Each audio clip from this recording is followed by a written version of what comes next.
Jeffrey, are you there? Yeah, I'm here. I'm here. Well, he's on the line. Go ahead and talk.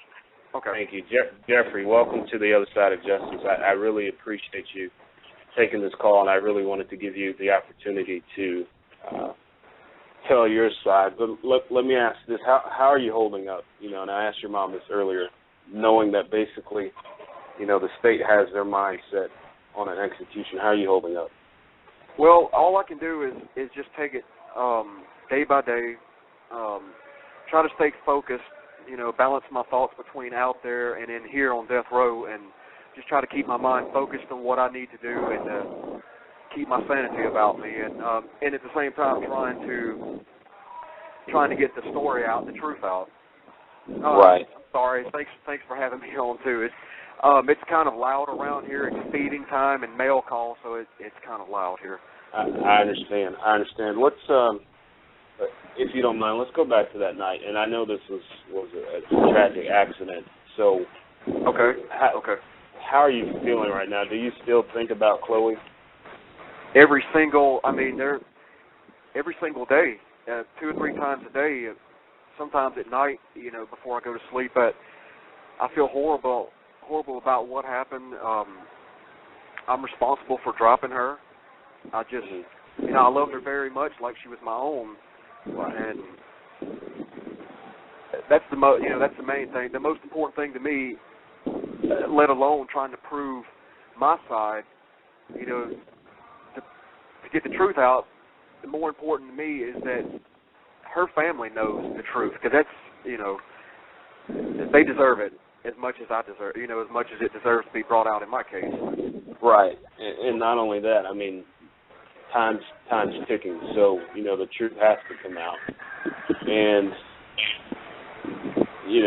I talked offline with Paige yesterday, and, she and I both agreed that at the most, being an accident, maybe involuntary manslaughter, which you would have been out 7-8 years ago, based on that. To tell you the truth, the first 3, 4, 5 years I was here, of course, you've got to understand, first off, prison's one thing, death row is a totally different other thing. But right. the accusation of the sexual battery, that is like 10 prisons in of itself. I can handle this. I can deal with this. The hardest part is having my name associated with that and the accusation of that. That's just so far and beyond any kind of torture, being here for something that I didn't do or it didn't even happen. But the first few years, I know I dropped her. I know that caused her death. The first few years I was here, it didn't bother me so bad to be locked up because, on principle, I know that I was negligent for dropping her. I know that. And well, I mean, accidents happen. I guess it's. I'm sorry. I'm sorry. You said negligent, but accidents happen, and I've had two kids myself, and I know how easy it is to come close to dropping them. So. Right. But I didn't mean to cut you off, but and I will say this. I only started reading on your case probably late Sunday once I got in contact with your sister, and as I was reading it and just making logical sense of it, I'm 110% convinced of your innocence. Yes, it was a tragic accident, but what you're accused of physically to a 6-month-old could not have happened without, basically, let's just say a lot more signs than what they had. So, I'm not sure. Go ahead. Going into the physical part of this, I'm sure. Well, I think Mr. Fisher, Mr. Bruce Fisher, I believe he's supposed to be setting up. There's a site where all of my federal filings can be obtained, where everybody can view it, and it's on www.pacer.gov, PACER.gov, and my case number is 5.08-CV-00275-KS. I believe he's supposed to be taking some documents off of there, and because I think there's a fee on this Pacer site, so I think he's going to take stuff off of there and put it on his own site where anyone can come by without having to go to the Pacer site and pay a fee, where they can see all this stuff. And the most important thing to me, I think that tells my side is document number 7 and document number 22 of the filing, and 22-2 that's got all of the autopsy report, the deposition that was done by Dr. Hain, the one that did the autopsy report in the case. There's, the autopsy, and, I didn't know a thing about law. I didn't know a thing about jurisprudence. I didn't know anything about it. I was so naive going into it thinking, okay, I know I didn't do this. They'll never convict me of something I didn't do, but, 10 years removed from it, I was wrong. But, the autopsy doesn't even mention the words sexual battery or a suspicion of it or, abnormality of the anus, that the dilation was abnormal or anything. There's not a mention whatsoever anywhere.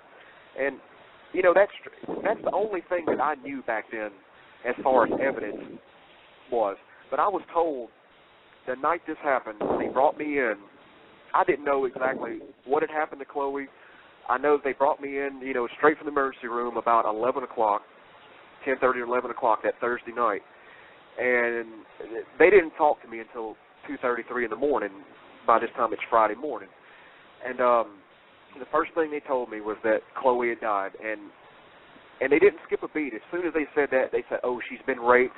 She's ripped from end to end. And, they made it sound like, they just made it sound gory, and it floored me. It blew my mind. And then they go into this is a capital murder. You're going to get lethal. You're going to die by lethal injection. All this kind of stuff. Just tell us what happened. This, and I didn't know what do you say to something like that when but now in hindsight, several months later, when I finally got indicted, I got all the discovery, and I got this autopsy report, and I was looking at it, and I'm like, well, where does it say all this, And, I asked my attorneys, look, we need to go get some kind of expert or something to explain, and all I could see was Dr. Haynes said there was a 1 centimeter contusion, and that was it. There wasn't any discussion, any opinion, what may have caused it or what, but the only discussion was that she died from secondary head injury consistent with SBS. And that's all the autopsy really said. And I've got so many notes here. I'm sorry if I ramble, but there's so much. No, this is your chance to tell your story on the air, so ramble on, brother, ramble on. I may have to call back, but I want to thank everybody that supports me, that follows me, and people like you that give me the chance in this medium to talk and to let people know how unjust it is, not just to me, but unjust to Chloe and her memory and her family especially. Correct. Jeff, let me tell Mr. Hill, if Mr. Hill, if the time runs out, you can call me back on this phone and I'll reconnect you with him. Okay, at the same number? Yeah, Jeff, you call me back and I'll reconnect y'all. Okay, I will. Okay. Some things I wanted to just point out, what people can look at for themselves. I don't want to plant or try to coerce people into how to think or whatever. I want them to take an honest, open-minded view and read it for themselves. And just some stuff I want to highlight. Keep in mind that the sexual assault primarily is based on scientific findings, right? So, my lawyer, my pretrial, my counsel asked for an independent review of the autopsy because they didn't understand the science of it. But it was denied by the judge. And he told counsel to contact Dr. Hain if they had any questions. They never did contact him at all. Okay, originally I was indicted with 2 underlying felonies, the first one being felonious child abuse, which I guess is supposed to cover the SBS, and the second being sexual battery.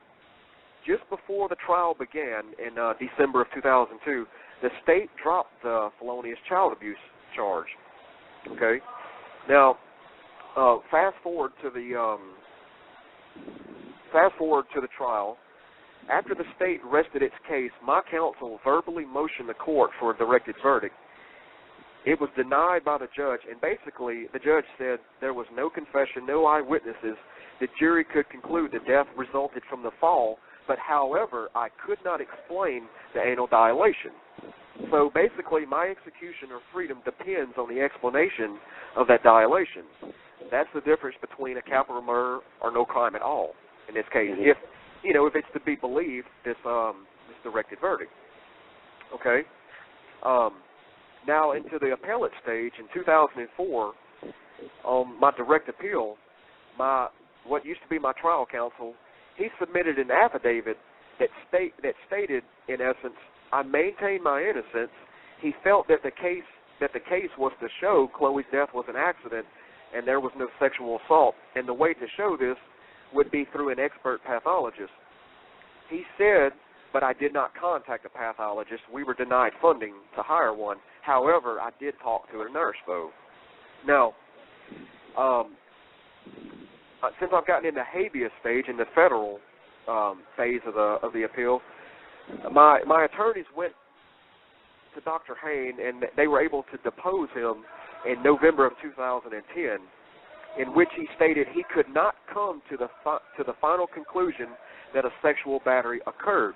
He stated the anal dilation has a number of causes, especially from traumatic brain injury and being brain dead.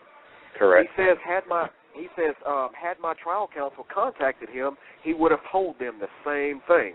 He also said he told the DA over the phone, pre-trial, he could not give an opinion that sexual battery occurred, but that it could be possible. That's as far as he could go. Okay. Now, at the trial, some of the ER staff attending to Chloe in the ER testified. This faulty testimony is the primary reason for my conviction. First, they were never tendered or qualified by the court to give opinions which amounted to expert opinions. The only tendered witness was Dr. Hain. Okay, the ER staff said they saw tearing, bleeding, and all kinds of other things, which is not the case. It was not found at the autopsy by Dr. Hain. These witnesses were asked their opinion, and they all opined that that it was sexual battery. Now this is to me this is backwards, because Dr. Hain was the only tendered expert, but yet he was never asked his expert opinion. Right. And so the law, the states.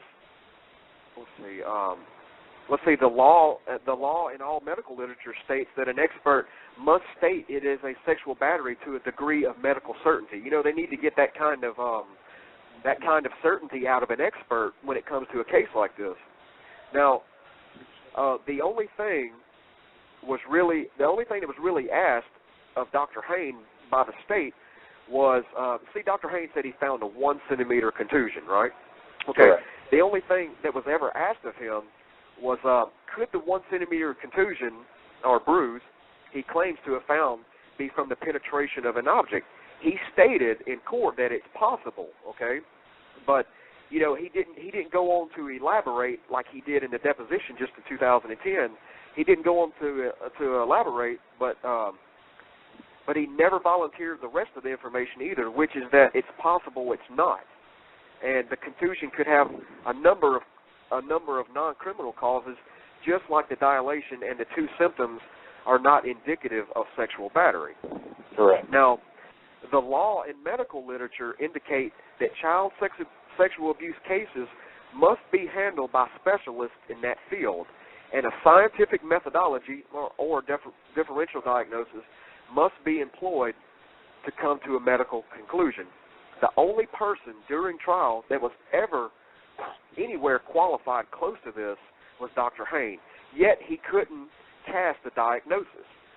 So where did the medical certainty diagnosis come from? Obviously, the state had to rely upon the ER staff, but they weren't experts, though. Okay?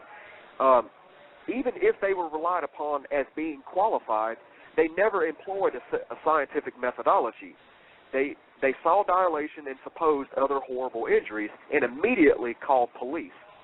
The proof that there was no differential diagnosis was never attempted is that had they done a differential diagnosis, then they would have known all the so-called tearing and bleeding and all this kind of stuff was present, like they said that night in the ER. You have 60 seconds left on this call. Okay, so I've got a little bit more. I've got about a minute. I'll have to call back, but basically the state just relied upon the ER staff, and they didn't really rely on experts at all. Jeff, Mr. Hill, as soon as he gets cut off, I'll dial your number back, and you call me back. Well, I tell you what, maybe I can just as soon as it hangs up, I can just call right back, and then you can go the opposite way. Okay, sounds good. We definitely want to. We better go. Okay, we better go the tried and true way then. Yeah, the way I know how to do it. Okay. And well, he'll have another second or two before he gets hung up, and right. But I will ring you back. Okay. And Jeffrey, we'll get back to you here in just a few minutes. Yes, you Jeff have will call. 10 seconds left on this call.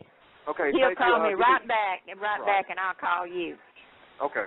Call okay. Right back. All right. Cheryl Patrick, are you there? Yes. Yes, sir. Okay. Was this Jeffrey's first radio interview? Yes, it was. Okay. He was going so well. I hate that we had to go, and hopefully we can get back in touch with him, because he definitely has a story to tell. And just based on some of the things he told me, like the state dropping the felonious child abuse charge, I mean, that pretty much tells me that they knew deep down inside they didn't have a case to even correct. That charge. Yes, sir. Because, and that's just like the supposed escape charge. They dropped that, from the time they walked them from the jail to the magistrate. So, one thing about law enforcement, if you try to run from them, they're not going to drop that charge. So, I think a lot of their case was fabricated, in my opinion. And something he mentioned about Dr. Hine, saying it could have been an object in the 1 centimeter.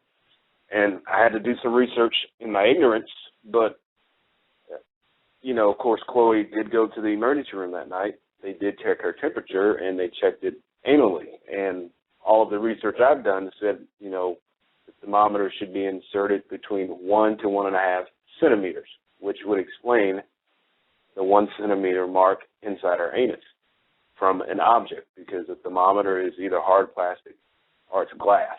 So, for the jury to believe, okay, well, there's this 1 centimeter mark, in her anus, then it's got to be sexual abuse. And for, Jeffrey's defense not to call any experts or any witnesses to say, hey, look, people, this is not sexual abuse, this is a thermometer. She went to the hospital. So,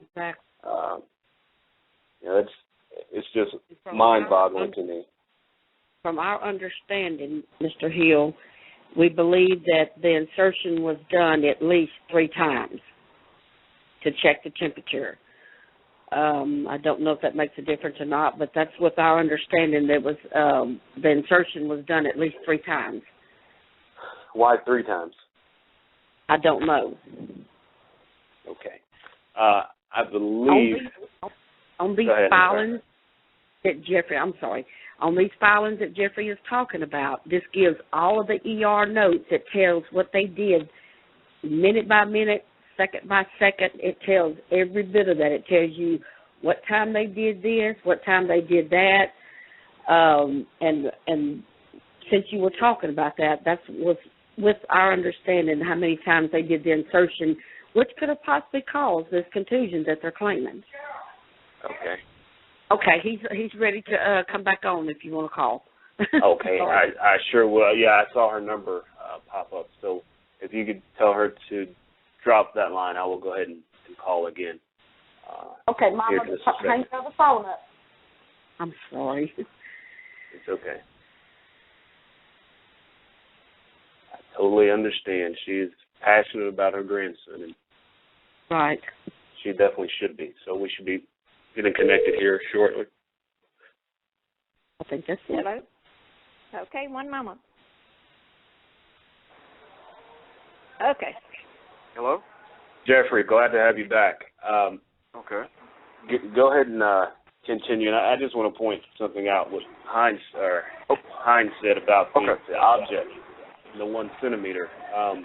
In my research, you're supposed to insert thermometer annually up to 1.5 centimeters. So, I think in his deposition in 2010, he said it could be consistent with the thermometer. Is that correct? He did. He said that could be one of the causes of it. He did.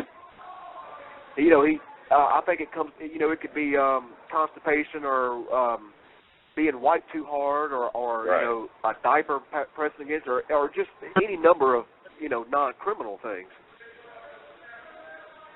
Yeah, exactly. I mean, and correct me if I'm wrong. Chloe had diaper rash that entire week, correct? I'm not sure about the entire week. The daycare, Becky said that she had diaper rash from birth. Okay. I mean, well, I'm sorry. There was also one. I knew she did right around the days, leading up to this. I don't know about the week or anything, but I suppose it,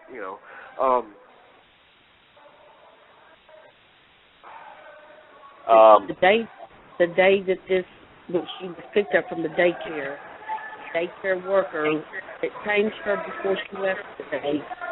Stayed in her statement that the baby had diaper rash. Okay. Yeah, I remember that. Okay, I just wasn't sure on the exact times and all that, but okay. Jeffrey, let me bring something up. Your sister Paige had mentioned earlier, or maybe it was Cheryl, that at one point you used to babysit your boss's little girl. Right. Okay. And how long did you babysit them? I believe 2 or 3 times I did. It wasn't like a set deal. It was just an occasional thing where they would want to go out and right. I said, okay, sure. And right. That was about it. 2 daughters, matter of fact. Right. And how old were they?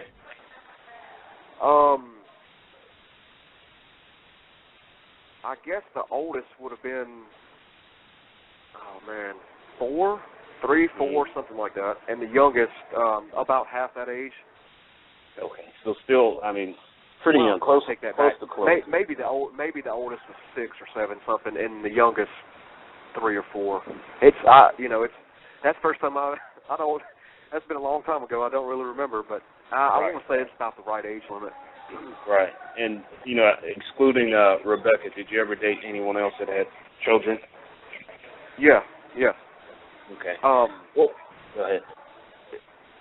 Just a few others, a few others that I've dated throughout my time out there. Right. Well, and the reason I'm asking these questions is, when you look at history and you look at babysitting your boss's daughters, and he or she's never come forward and said, there's signs of this with my daughters, and she was with Jeffrey, and the other women have not come back and say there's signs of this, and she was with Jeffrey. So you don't wake up. Let me break in with this. The actual person that were in question here, she actually would have been available to my defense as far as character or something like character witness or something, but my attorneys didn't even contact her. Matter of fact, they didn't contact anybody. They didn't even question the ER staff that were against me. So, they didn't do any investigation, essentially. Yeah. Well, it goes to what I say. You don't wake up one day and say, especially knowing your history around other kids, you don't wake up one day and say, what can I do today? Oh, I know. I can go annually rape my girlfriend's daughter and then shake her till she dies. There's always some history behind something like this. There's always either signs or other complaints or something like this. You look at a guy like Jeffrey Dahmer, who started out killing cats.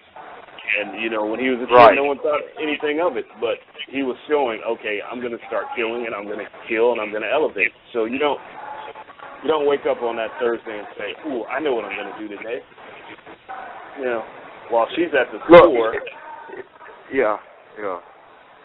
That night was going to be, I sent her out to go get, I love Rotel dip and Tostitos. So that was the plan, to go out, get stuff to make that, and watch movies on I just got a DVD player, and I had a nice little setup, TV and stuff, and, theater sound, and that was the plan, to just sit there and chill and relax.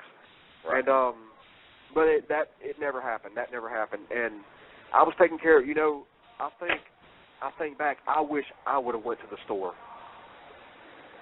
Right. Exactly. That's what I wish. That's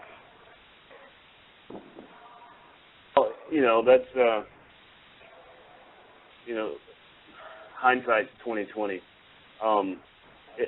Again, it was a tragic accident, but let me ask this: did you know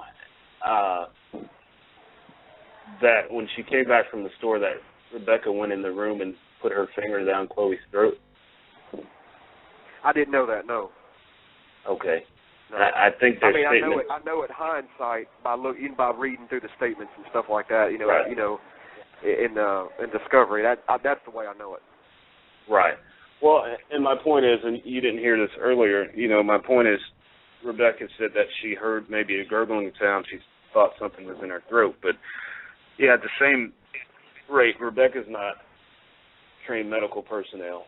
So to stick your finger down someone's throat that you think may have something stuck in their windpipe or their throat, all that's going to do is push it down further. So for all we know, Chloe could have died from suffocation, from choking on something. We don't know that. And a blue face, not breathing, shallow breathing is consistent with something's caught in my throat, So yeah, I just don't understand why this didn't come out in trial. And for someone to look the other route and say, well, hey, but of course they didn't examine Chloe's throat. They focused directly on her anus, and that was pretty much it, correct? Well, yeah, I mean, it was all about, even when I was being interrogated, it was all focused on this. It was like rape or nothing. That's what it was. When I told them I dropped her after I got her out of the tub, that seemed to not really be a main concern of theirs. They were, okay, we believe that, we understand that, we see that, but what about this rape? Vince, it was she's ripped from here to there, and they made it sound like a Friday the 13th movie or something. Just right. Bleeding and all this kind of stuff, and what could I say to that? I don't, I didn't have any autopsy or anything by this point. I didn't have an attorney that really, in my opinion, did anything for me, except just to get up there and say, well, he didn't do that, but here's something that I wanted to bring up, and this is a part of the DA's. If I was telling you about that about document 22 and document number 7. Correct. Okay. This is just I'm gonna quote directly from the closing argument. Okay. Let's see. The DA said that my video statement, I look guilty on it. He said he'd never seen someone look so guilty. And this is why right here, and I'm quoting right here. He said they asked him over and over and over again in that tape, and he kept saying, my quote right here, I can't explain it. I don't know. I just can't explain how that happened, end quote. And then here's what he said. There ain't no other way to explain it than to admit that he committed sexual battery, ladies and gentlemen. No other way. I tell you, I've been prosecuting up here for 15 years, and I've seen confessions and statements. I have never seen a more incriminating statement from a person trying to deny that they committed a crime in my life. Never. The incriminating statement of you saying you can't explain how it happened? Exactly. Now, and this is very important too, I believe. But this is He told him, I'm quoting here directly, and this is to be found in document 22 also, page 51. He says, ladies and gentlemen, there has still been a lot of emotion in this case, and I don't think you can disregard the emotion you heard from the witness stand, end quote. Now, this is after the judge reminded the jury not to base their decision on passion or emotion, right?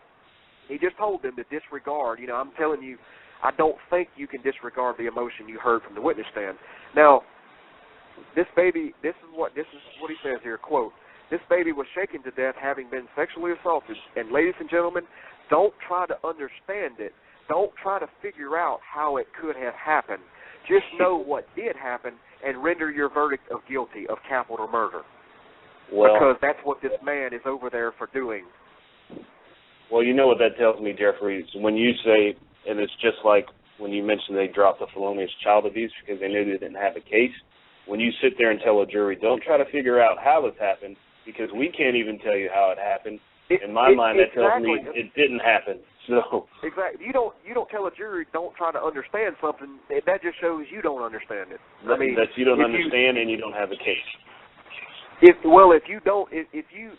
you've got somebody to the right, you've got all your I's dotted and T's crossed, you don't tell a jury that. You say, bam, bam, bam, bam, this proves this proves that, right? So, correct. Another thing, look back at the transcript in the trial. The state, in the presentation of their case to the time they rested their case, took up right at 300 pages, 290 to 300 pages of transcript. You want to guess how many pages my defense took up from the time it opened to the time it closed? 3. That's it, exactly 3. I did my research. Being liberal, it was 2.5 pages actually. Oh, okay. Now, this is another important point of contention right here. Now, obviously, the state and court put the burden on me to explain this dilation. Part of their argument to the jury that I must be guilty because I can't explain it. Now, basically, just like in the directed verdict, the court said, look, hey, there's no eyewitness, there's no confession. The jury could very well conclude the death resulted from the fall, but however, Mr. Havard, you can't explain that dilation. Okay, now,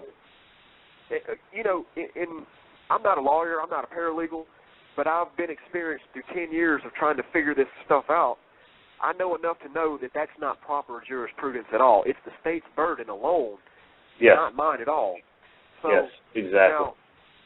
Now, this is very improper, but for the sake of argument, let's just say it is proper. For the sake of argument, how am I to explain something that the law and medical literature requires science to explain without my own medical expert? And add on to that, my counsel's admitted ignorance in open court that he didn't understand the science. If you're going to put the burden on me to explain, then give me the tools to meet the burden. I mean, if everybody says that, look, the only way to explain sexual battery is through the use of science and a science methodology, differential diagnosis, okay? Now, how am I? You're telling me, okay, Jeff, explain this. Well, I'm not a medical expert. You didn't give me one to start with. My lawyer says in open court, I don't understand it. I don't understand the science. So they're denied expert. And on top of that, the judge said, well, go talk to Dr. Hain. They didn't even do that, Vince. They didn't even do that. So how are you going to defend someone? How do you know what to object to? How do you know what to cross-examine? Right, exactly. All of the emergency room staff that testified against me, it's just like this. There was one doctor, they were holding up glossy photographs, 8x10 photos, in front of the jury that were taken, remember, by Dr. Hain, who said he didn't find any tearing, any bleeding, any abnormalities of that area anyway. So correct. He's holding up a glossy photo to the jury. It's blown up. And it's post-mortem photo taken by Hain, and she's saying, see here, here, and here, the tearing. Now, I want to know how she's pointing to tears on a photo taken by Dr. Hain, who said he didn't find any tear. Did the tears pop up on a picture or something? How was she showing that to a jury when there were no tears there? Right. I don't understand that. And on top of that, my attorney didn't even object to that. He didn't even cross-examine her. Well, you know why? Because they don't even understand the science in the case, admittedly don't understand it. How do you effectively cross-examine someone, period? Right. I mean, and on top of that, Dr. Lordson, during post-conviction, we finally have been able to, to get all this stuff out in the open and test tissue samples. And Dr. Lordson came back after testing I think there were 9 tissue samples, perianal, anal, and colonic tissue samples, 3 from each region. Mm-hmm. And he concluded that there's no histologic evidence of laceration or contusion. So there's no bruise there, according to Lordson. Right. Wow. And it is just beyond ridiculous. So, being they didn't find any sperm or any kind of my DNA or anything, so they argued to the jury, well, he must have used an object, right? Well, if you look at the autopsy, and this is important too, that needs to be posted where people can see that there's like a 4-centimeter contusion on the front of one thigh, and there's like a 2-centimeter contusion on the front of the other. I believe it's the 2-centimeter contusion. It states that it's an iatrogenic puncture site, like an IV line or something, that caused that bruise. Well, I believe the other bruise, it had to happen during the fall, or when I picked her back, up, it had to happen during the fall. But according to the autopsy, that bruise, it's 2 centimeters. I'm thinking that's the right one, was caused by the puncture site from the needle in the emergency room. Now, the district attorney argued to the jury, well, ladies and gentlemen, there's no DNA or anything from him, so he had to use an object. Okay, let's say that's correct. It's just what was I holding the object with? He told the jury that the 2 bruises on her thighs were from me holding her down, right? So you have 60 seconds left on this call. So, what am I holding the object with then? If that's the case, I mean, correct. It's a circus of ridiculous crap. I mean, it's correct. It drives me crazy. If I get out of here with half my sanity, I will have accomplished a lot. I'll tell you. Because correct. I mean, just I can go on and on and on. But yeah, I totally understand. I know your time's running out. There's a Judy Manning on the line that wants to make a comment. So I'm going to bring her on, and hopefully you can hear part of what she has to say before your time runs out. But I greatly appreciate you joining us, and Godspeed to you. I'll be praying for you, and good luck to you. Let me bring you. Yep. Yes, sir. You have 10 seconds left on Judy, this call. are you on? Yes, I'm here. Hi, Jeffrey. Hey, how are you? It's time's cutting out on me. I know. I love you, kiddo. We're still fighting for you. God's on your side.